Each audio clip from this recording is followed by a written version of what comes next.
सेंगेल का प्रेस विज्ञप्ति जमशेदपुर 6 सितंबर 2022। माननीय मुख्यमंत्री हेमंत सोरेन सच्चा आदिवासी होने का ढिंढोरा पीटे, विज्ञापन चमकाए सब खोखला साबित हो जाता है। चूंकि झारखंड के आदिवासियों की दुर्दशा के लिए शिबू सोरेन और जेएमएम सर्वाधिक दोषी हैं, क्योंकि इन्होंने लगभग 50 वर्षों की राजनीति में कभी भी आदिवासी समाज में व्याप्त अंधविश्वास, डायन प्रथा, नशापान, वोट की खरीद बिक्री, ईर्ष्या द्वेष, आदिवासी महिला विरोधी मानसिकता, वंशानुगत पारंपरिक आदिवासी स्वशासन व्यवस्था में सुधार लाने आदि पर कभी कुछ भी नहीं किया है। केवल वोट और नोट के लिए राजनीति की, आदिवासी समाज की तरक्की के लिए नहीं। पिता पुत्र ने संताली को झारखंड की प्रथम राजभाषा बनाने, सरना धर्म कोड की मान्यता, स्थानीयता नीति, न्यायसंगत आरक्षण नीति, नियोजन नीति, विस्थापन के खिलाफ पुनर्वास नीति बनाने आदि पर भी कुछ नहीं किया है। 23 मार्च 2021 को झारखंड विधानसभा में कानून को तोड़कर लैंड पूल शहरी विस्तार बिल भी पास कर दिया है। संताल हुल के महानायक सिदो मुर्मू के वंशज रामेश्वर मुर्मू की संदिग्ध हत्या 12 जून 2020 के खिलाफ सीबीआई जांच की घोषणा कर मुकर जाना, पुलिस अफसर रूपा तिर्की की संदिग्ध मौत के मामले पर आदिवासी विरोधी रवैया अपनाना प्रमाणित करता है हेमंत सरकार को आदिवासी से कोई लेना देना नहीं है। उनके लिए मुसलमान और ईसाई वोट बैंक को खुश रखना मजबूरी है।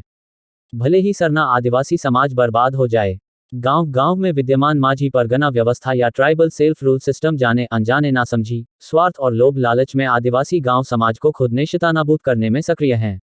जेएमएम और माझी परगना महाल आदि की मिलीभगत आदिवासी अस्तित्व, पहचान और हिस्सेदारी के लिए बड़ी खतरा बन चुका है। आदिवासी सेंगेल अभियान इस खतरनाक जानलेवा नापाक गठजोड़ के खिलाफ आवाज उठाने के लिए बाध्य है। शिबू सोरेन ने पहले झारखंड को नरसिम्हा राव को 3.50 करोड़ रुपयों में बेचा और अब संताल परगना को वोट और नोट के लिए बेच रहे हैं। फिलहाल सोरेन खानदान प्रथम दृष्टया भ्रष्टाचार के दलदल में धंसा हुआ है। संताल परगना और अन्य जगहों पर जिस प्रकार आदिवासी महिलाओं के साथ अन्याय, अत्याचार, शोषण हो रहा है, उसके लिए पिता पुत्र दोषी हैं। माझी परगना महाल चुप क्यों है?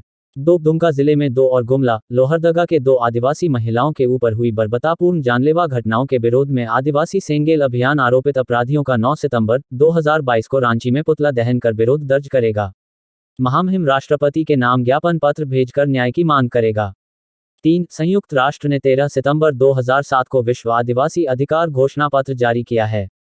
उसको लागू करने के संकल्प के साथ 13 सितंबर 2022 को आदिवासी सेंगेल अभियान के कार्यकर्ता 5 प्रदेशों के लगभग 250 प्रखंडों में अपनी मांग पत्र बीडीओ के मार्फत राष्ट्रपति को प्रेषित करेंगे। 20 सितंबर 2022 को उड़ीसा की राजधानी भुवनेश्वर में और 30 सितंबर 2022 को बंगाल की राजधानी कोलकाता में सरना धर्म कोड की मान्यता हेतु आदिवासी सेंगेल अभियान की तरफ से धरना प्रदर्शन का आयोजन होगा। सालखन मुर्मू, पूर्व सांसद, राष्ट्रीय अध्यक्ष, सेंगेल।